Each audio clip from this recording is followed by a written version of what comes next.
یاد رکھو نعتیہ مشاعرہ ہے، یہ کوئی ناچیہ مشاعرہ نہیں ہے۔ میں آج کل اکثر فیس بک میں نے ایک مضمون لکھا ہے، اب تو نعتیہ مشاعرے میں یہ ہماری لڑکیاں بھی جا رہی ہیں جو شاعرہ کہلاتی ہیں، وہ بھی جا کر آپ لڑکیوں کی زبان سے لڑکیوں کے نعت سنتے ہو، ان کو آپ دیکھتے ہو۔ نبی نے فرمایا العینان تزنیان وزناہما النظر والفرج یصدق ذلک او یکذب۔ مسند احمد کی روایت ہے، لڑکیاں نعت پڑھتی ہیں، یہ نوجوان لڑکے یہ چھوٹے چھوٹے اٹھنی چمنی ان کی جذبات کو بھی برانگیختہ کرتے ہیں، اچھل اچھل کے داد دیتے ہیں، ایسا لگتا ہے کہ ان نوجوانوں کے دلوں میں کرنٹ لگ رہا ہو۔ یاد رکھو یہ سوسائٹی برباد ہونے کے دہانے پہ کھڑی ہے، ذمہ دار لوگوں کو حوض کے ناخن لینا پڑے گا۔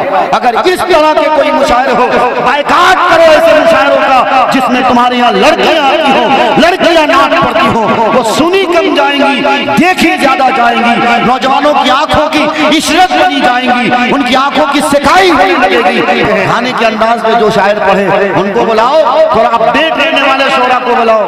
معاف کیجئے گا، سماج کی یہ درد و کرب ہیں، ان درد و کرب کو دور کرنے کی ضرورت ہے۔ اگر ہم فکر نہیں کریں گے کون فکر کرے گا؟ صاحب داڑھی کٹا کے شعراء آتے ہیں، آپ کے یہاں نعت النبی پڑھتے ہیں، شرم نہیں آتی؟ آپ بے حس ہو، ایسے لوگوں کو کیوں بلاتے ہو؟ اگر بلاتے بھی ہو ان سے کہو کہ آپ آئندہ داڑھی رکھو گے جب ہی آپ کو دعوت دی جائے گی۔ یہ نعت النبی پڑھنے کے اقدار ہے، یہ حضرت حسان کی غلامی میں اپنا نام درج کرانا چاہتے ہیں، لیکن ان کے چہرے پہ داڑھی نہیں، یہ سنت رسول سے ان کو پیار نہیں، یہ نماز نہیں پڑھتے۔ آپ یہ آ جاتے ہیں منہ اٹھا کر پینٹ پہن لیے آ گئے، جلسے والوں کو دکھانا مقصود ہوا، اس کے بعد ہم نے کپڑے پہن لیے۔ ایسے لوگوں کو آپ بلاتے ہو، کیا ملے گا ان جلسوں سے؟ کیا ملے گا ان اس طرح کے نعتیہ مشاعروں سے؟ بزرگوں ساتھیوں یاد رکھو، کل قیامت کے دن جب بلائے جاؤ گے نا، ایک کی ایسی کٹائی ہوگی، اتنی بری طرح سے حجامت ہوگی نا، ہر انسان جواب دیتے دیتے تھک جاؤ گے۔ اس لیے اگر باتیں کڑوی ہو گئی ہوں، گرا گزری ہو، معاف کیجئے گا کہ میری ابتدا لکھنؤ سے ہے اور میں نے پوروی یو پی کو بہت قریب سے دیکھا ہے۔ آپ کے گاؤں اکبر پور بٹو پور میں پہلی بار میری حاضری، کچھ بدنظمیاں ایسی ہیں جس کو بتانا بہت ضروری ہے، اگر وہ بات نہ بتائی جائے تو میں بھی عند اللہ پکڑا جاؤں گا، میری گرفت ہو جائے گی اور آپ کی بھی گرفت ہو جائے گی۔ اس لیے کلکم راعٍ وکلکم مسئول عن رعیتہ کے تحت کچھ نشاندہی میں آپ سے کراتا ہوں۔ پہلے تو میری گزارش یہ ہوگی کہ جو میرے بھائی کھڑے ہیں اگر وہ بیٹھ جائیں گے تو بڑا اچھا لگے گا، کیونکہ بیٹھے ہوئے ساتھی بڑے خوبصورت معلوم ہوتے ہیں۔ دوسری گزارش یہ ہوگی، یہ جو روڈ پہ صاحب لوگ کھڑے ہیں، یہ اگر کسی چوکی کے کپتان نہیں ہیں یا اگر یہ چوکیدار نہیں ہیں، یہ نبی پاک صلی اللہ علیہ وسلم کے سچے مچے غلامی ہیں، تو گزارش ہوگی کہ آپ جلسہ گاہ کا حصہ بن جائیں۔ ہمارے اور آپ کے یہاں کے جلسوں کا اب حال بہت برا ہو چکا ہے۔ وہ حال برا اس لیے بھی ہے کہ اتنی دکانیں لگ جاتی کہ لوگوں کو کھانے سے فرصتی نہیں ہے۔ یہ پیٹ میرا جہنم کا گڑھا ہو چکا ہے، کتنا بھی ڈال دیا جائے اللہ خیر کرے، پتہ نہیں بھائی پیٹ ہے کہ اس میں بھوسا ڈال رہے ہیں، چلا جا رہا ہے چلا جا رہا ہے، اندر کہاں ہضم ہوگا کہنا بڑا مشکل ہے۔ میں نے دیکھا اکثر لوگوں کو کہ کھاتے ہی رہتے ہیں، اور ہماری بہار اور جھارکھنڈ کی طرف کا جلسہ وہاں کھانے کی دکانیں کم ہوتی ہیں، عورتوں کے میک اپ کی دکانیں زیادہ ہوتی ہیں۔ اب معلوم یہ ہوا کہ یہ جلسہ نہیں ہے، یہ صرف میلہ ٹھیلا بن کے رہ گیا ہے۔ اس لیے اللہ کی طرف سے اتنی لٹ ماری جا رہی ہے مسلمانوں کو، اتنی کٹائی اور پٹائی ہو رہی ہے مسلمانوں کی، ہر جگہ مسلمان بس چیخو پکار کر رہا ہے۔ ان کا کام کچھ نہیں رہ گیا، بس حکومت کو گالیاں دینا ان کا کام رہ چکا۔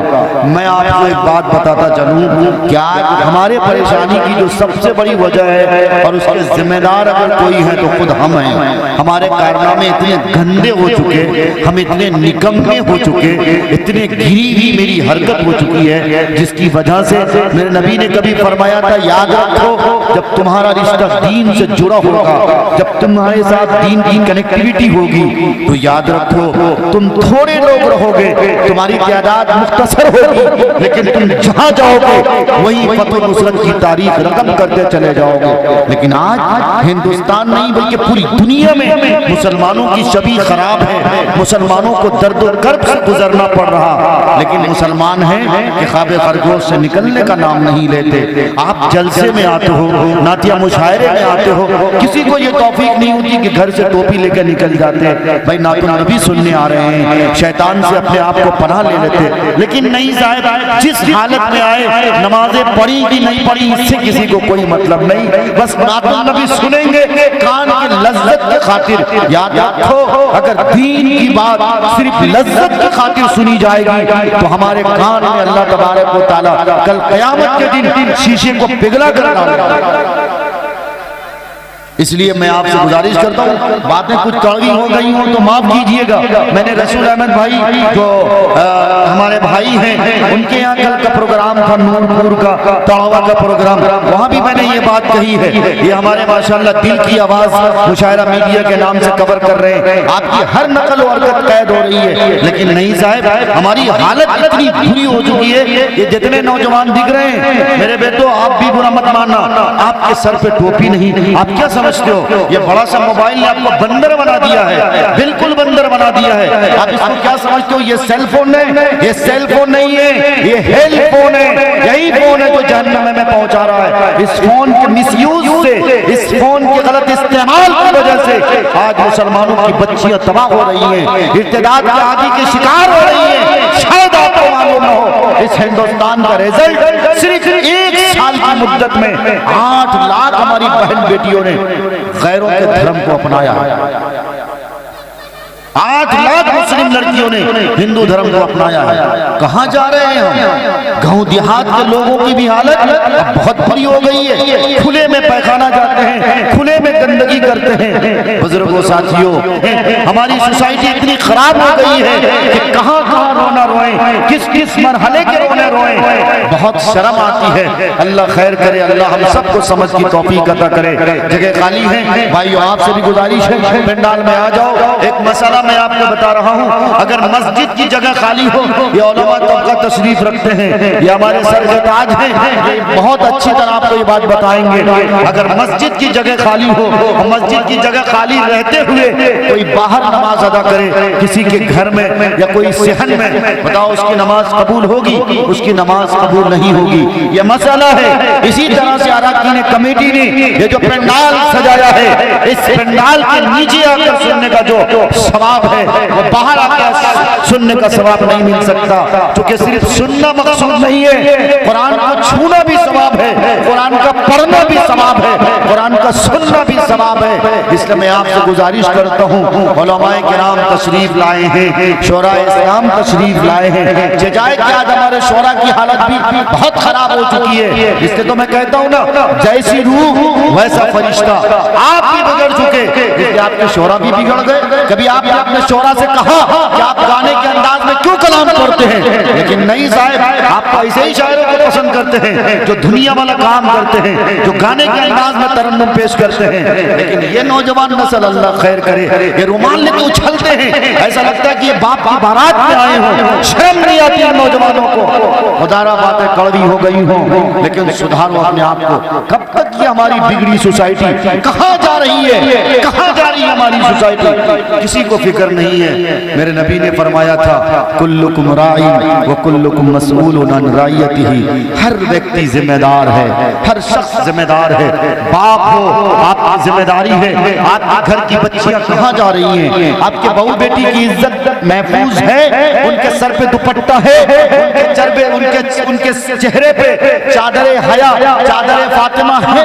آپ نے فکر نہیں کی, آپ نے صرف بچی کی ایڈمیشن کرا دیے اسکول میں, کالج میں. وہ کیا کر رہی ہیں, ان کے ہاتھ میں موبائل ہے, کس سے چیٹنگ کرتی ہیں, کس سے باتیں کرتی ہیں. آپ نے کبھی اس کی تحقیق نہیں کی. ہم لوگوں کے پاس اتنے میسیجز آتے ہیں, اتنی کالیں آتی ہیں. میں خدا کی قسم کھا کے آج دل کی آواز کے سامنے جو مشاعرہ میڈیا ہے, میں کہتا ہوں ہم لوگ تنگ آ جاتے ہیں, لیکن سمجھاتے ہیں میری بہن, آپ خدا کے واسطے کسی غلط فہمی میں مت رہنا. اپنے آپ کو سمجھو کہ تم حضرت فاطمہ کی کنیزہ ہو, تم سمجھو اسلام کی مقدس بیٹی ہو. لیکن کون سمجھائے ان لڑکیوں کو؟ انہوں نے تو صرف عیش و عشرت کے خاطر, کان کے لذت کے خاطر, خواہشات کی تکمیل کی خاطر انہوں نے اپنی زندگی کو بیرا روی کا شکار کر دیا ہے. اس لیے میں کہتا ہوں, آپ بھائی ہو تو آپ کی ذمہ داری ہے, آپ کی بہنوں کی حرکت پہ آپ دھیان رکھو. بہن سے پیار سے کہو کہ بہن, رات اللہ نے سونے کے لیے بنائی ہے، موبائل ان کے ہاتھ سے لو۔ باپ ہو، آپ کی ذمہ داری ہے، آپ کی بڑی بیٹی کالج جاتی ہے، اسکوٹی پہ جاتی ہے، کس کے ساتھ اس کے افیئر ہیں، کس کے ساتھ اس کی کنیکٹیویٹی ہے، کن کن سے ان کی کنسلٹنگ ہے، اس پہ توجہ دینے کی ضرورت ہے۔ ورنہ یاد رکھو 1925 میں ایک تحریک وجود میں آئی تھی، آپ کہو گے کہ مفتی صاحب تقریر کرنا شروع کر دیے، یہ میں تقریر نہیں، مشاعرے کے کچھ ایسی غلط فہمیاں اب اتر پردیش میں خصوصاً آپ کے بارہ بنکی ضلع کی میں بات بتا رہا ہوں، سب سے زیادہ اتر پردیش میں کئی مشاعرے ہوتے ہیں تو وہ بارہ بنکی ضلع ہے۔ بارہ بنکی کے ایک ایک قصبے میں کئی مشاعرے ہوتے ہیں، خان صاحب الگ کراتے ہیں، پٹھان صاحب الگ کراتے ہیں، سبھاسد کی پوسٹ پہ دو لوگ لڑ رہے ہیں، ان کے یہاں دو لوگ کے مشاعرے الگ الگ ہوتے ہیں۔ کیا یہ مشاعرے کرانے سے ہماری قوم ترقی کر جائے گی؟ کیا یہ جلسے کرانے سے ہمارے قوم کے نوجوانوں کا مستقبل تابناک ہوئے گا؟ ہماری بچیوں کی زندگیاں محفوظ ہو جائیں گی؟ اگر ہو جائیں گی تو ایک نہیں دو نہیں، ایک ایک گاؤں میں 10 مشاعرے ہوں، لیکن میں کہہ سکتا ہوں کہ جائے کہ آپ نے مجھے بہار سے بلایا ہے، میں یہ بات مانگے دہل دیتا ہوں کہ اگر اسی طرح مشاعرے ہوں گے، اسی طرح ہمارے جلسے ہوں گے تو میں یہ کہہ سکتا ہوں یہ جلسہ وبال جان ہے، کل اللہ کے یہاں میں اس کا جواب دینا پڑے گا۔ جو کمیٹی کے لوگ ہیں ان کی بھی کٹائی ہوگی، اور جو بلائے جانے والے مہمانان کرام ہیں ان کی بھی خیریت کی جائے گی۔ سارے لوگ ایک ہی دھڑ کے آدمی ہوتے چلے جاتے ہیں، اس طرح میں کہتا ہوں اللہ کے واسطے ان جلسوں کی روحانیت کو سمجھو۔ قاری صدیق صاحب باندوی رحمت اللہ علیہ نے کبھی کہا تھا کہ ایسا لگتا ہے کہ کچھ زمانے کے بعد، کچھ سالوں کے بعد جلسہ صرف میلہ ٹھیلا بن کے رہ جائے گا، ایک رسم بن کے رہ جائے گا، جلسے کی روحانیت ختم ہو جائے گی۔ آج ویسا ہی لگتا ہے، اب جلسے میں ان شعراء کو نہیں بلایا جاتا جن کی نمازیں نہیں چھوٹتی۔ جناب جمشید جوہر جھارکھنڈ کے ہیں، کبھی کلام آپ سنو، ان کے چہرے پہ کتنی نورانیت ہے، ان کے چہرے کو تو کہ دیکھو گے خدا یاد آ جائے گا، تہجد گزار شاعر ہے۔ لیکن نہیں، جمشید جوہر کو نہیں بلائیں گے، وہ تو ایسا پڑھتے ہیں، ان کے ترنم اچھے نہیں ہوتے ہیں، کہاں وہ گانے کے انداز میں پڑھتے ہیں، گانے کے انداز میں جو شاعر پڑھے ان کو بلاؤ، تھوڑا اپڈیٹ رہنے والے شعراء کو بلاؤ۔ معاف کیجئے گا، سماج کی یہ درد و کرب ہیں، ان درد و کرب کو دور کرنے کی ضرورت ہے۔ اگر ہم فکر نہیں کریں گے کون فکر کرے گا؟ صاحب داڑھی کٹا کے شعراء آتے ہیں، آپ کے یہاں نعت النبی پڑھتے ہیں، شرم نہیں آتی؟ آپ پہ ہی سو ایسے لوگوں کو کیوں بلاتے ہو؟ اگر بلاتے بھی ہو ان سے کہو کہ آپ آئندہ داڑھی رکھو گے جبھی آپ کو دعوت دی جائے گی۔ یہ نعت النبی پڑھنے کے یہ حضرت حسان کی غلامی میں اپنا نام درج کرانا چاہتے ہیں، لیکن ان کے چہرے پہ داڑھی نہیں، یہ سنت رسول سے ان کو پیار نہیں، یہ نماز نہیں پڑھتے۔ آپ یہاں آ جاتے ہیں منہ اٹھا کر پینٹ پہن لیے آ گئے، جلسے والوں کو دکھانا مقصود ہوا، اس کے بعد ہم نے کپڑے پہن لیے۔ ایسے لوگوں کو آپ بلاتے ہو، کیا ملے گا ان جلسوں سے؟ کیا ملے گا ان اس طرح کے نعتیہ مشاعروں سے؟ بزرگوں ساتھیوں یاد رکھو، کل قیامت کے دن جب بلائے جاؤ گے نا، ایک ایک ایسی کٹائی ہوگی، اتنی بری طرح سے حجامت ہوگی نا، ہر انسان جواب دیتے دیتے تھک جاؤ گے۔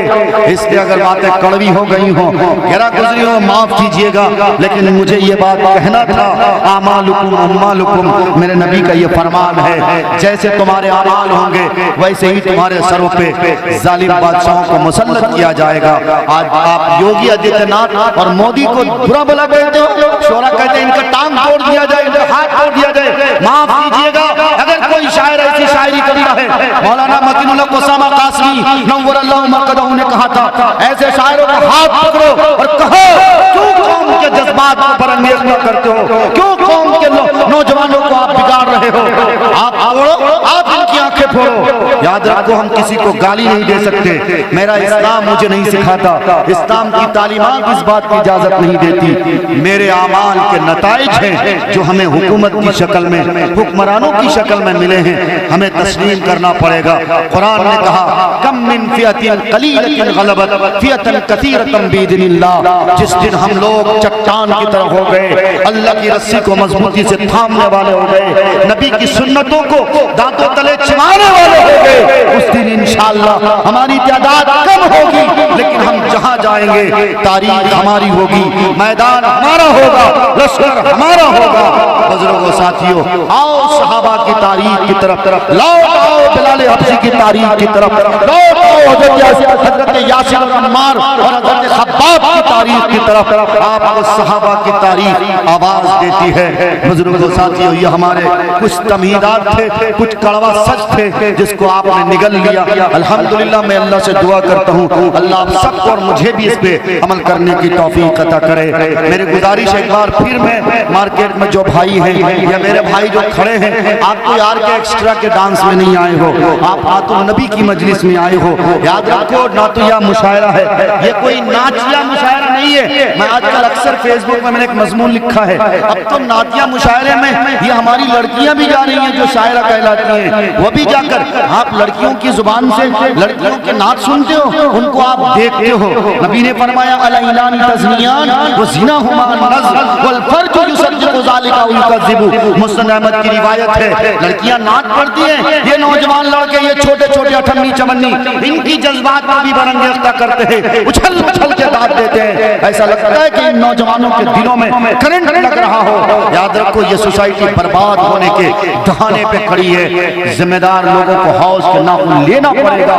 اگر اس طرح کے کوئی مشاعرے ہو، بائیکاٹ کرو ایسے مشاعروں کا جس میں تمہارے یہاں لڑکیاں آتی ہوں، لڑکیاں نعت پڑھتی ہوں، وہ سنی کم جائیں گی، دیکھی زیادہ جائیں گی، نوجوانوں کی آنکھوں کی عشرت بنی جائیں گی، ان کی آنکھوں کی سکائی ہونے لگے گی۔ میرے نبی نے فرمایا جب کوئی نوجوان کسی لڑکی کو دیکھتا ہے، اس کے دلوں میں خواہشیں ابھرتی ہیں، انگڑائیاں لیتی ہیں، پھر کیا کرتا ہے؟ یا تو انسان زنا کے راستے کو اپناتا ہے، یا تھوڑا بہت اگر اس کے دل میں ایمان بچا ہوا ہوتا ہے تو نکاح کر لیتا ہے۔ اسی لیے میرے نبی نے فرمایا نکاح کے 3 درجے ہیں، ایک درجہ واجب کا بھی ہے اور ایک درجہ حرام کا ہے، ایک درجہ سنت کا ہے۔ آج میں یہ بات بوانگ دہل کہہ سکتا ہوں، اکثر و بیشتر نوجوان 15 سال 14 سال کے لڑکوں پہ نکاح واجب ہے۔ آپ کہو گے مفتی صاحب کیسے کہہ سکتے ہیں؟ میں ہاں گارنٹی اور پروف اور ثبوت کے ساتھ کہہ سکتا ہوں، سارے لڑکوں پر آج کل نکاح واجب ہے۔ انہوں نے موبائل میں غلط فلمیں دیکھی ہیں، غلط فوٹوز دیکھی ہیں، ننگی ننگی فوٹو دیکھی ہیں، اس کی وجہ سے ان کے جذبات بھی بالکل بے قابو ہو گئے ہیں۔ یہ جن کو دیکھتا ہے ان کے دل میں خواہشات انگڑائیاں لیتی ہے۔ جب خواہشات انگڑائیاں لینا شروع کر دے، آپ اپنے آپ کو انسیف سمجھنے لگ جاؤ، ان کنٹرول سمجھنے لگ جاؤ، تب سمجھو کہ آپ پر نکاح واجب۔ فیصلہ آپ کو کرنا ہے کہ آپ پہ نکاح واجب ہے کہ نہیں۔ بتاؤ یہ 28 سال کا لڑکا، 32 سال کا لڑکا، اس سے پوچھو شادی کیوں نہیں کرتے، وہ کہتا پیر پہ کھڑے نہیں ہوئے ہیں۔ ہاں شادی کرنے کے لیے پیر پہ کھڑے نہیں ہوئے ہیں، لیکن 4 5 گرل فرینڈ بنانے کے لیے پیر پہ کھڑے ہیں صاحب، یہ تو پھر گناہ کرنے کے لیے پیر پہ کھڑے ہیں۔ تو دھیان رکھو اور یاد رکھو قیامت کو تم دعوت دے رہے ہو اور بہت قریب ہے کہ قیامت آ جائے گی۔ 3 بڑی نشانیاں جو بخاری شریف میں بتائی گئی ہیں، ان میں اہم علامت یہ ہے کہ دینی تعلیم کو اٹھا لیا جائے گا، دینی تعلیم کا مذاق اڑایا جائے گا، اور دوسری علامت یہ بتائی گئی ہے شراب نوشی، سٹہ بازی، جوا، یہ سب چیزیں عام ہو جائیں گی۔ آج میرا نوجوان اتنا چھوٹا چھوٹا نوجوان ہم لوگوں نے دیکھا، خاص کر کے آپ کے اتر پردیش میں 12-13 سال کا لڑکا، 8 سال 9 سال کا لڑکا گل منجن کرتا ہے، پڑیا کھاتا ہے، راج نواز اور پتہ نہیں کیا کیا کھاتا ہے۔ یہ بتاؤ یہ نشہ نہیں تو کیا ہے؟ ابھی یہ چھوٹا چھوٹا نشہ کر رہا ہے، کل چل کر یہ بھانگ پیے گا اور کچھ کرے گا اور کچھ کرے گا، چھوٹا کام کرے گا تب نہ آدمی بڑا کام کرے گا۔ بھائیو بزرگوں، یہ 3 چیزیں تھیں۔ تیسری اہم چیز یہ تھی کہ نکاح کو آدمی بہت مشکل کام بنا دے گا اور زنا کو آسان کر دے گا۔ آج یہی ہو رہا ہے، نکاح اتنا بھاری بھرکم کام ہو چکا کہ کوئی نکاح کرنے کے لیے تیار نہیں، کیونکہ اس کے تو ظاہر ہے ٹائم پاس ہو رہے ہیں، دل کے ساز و سامان تو اسے مہیا ہیں، مل ہی رہے ہیں، پھر یہ نکاح کیوں کرے گا؟ خیر اللہ سے دعا ہے کہ اللہ ہم سب کو سمجھنے اور اس پہ عمل کرنے کی توفیق عطا کرے۔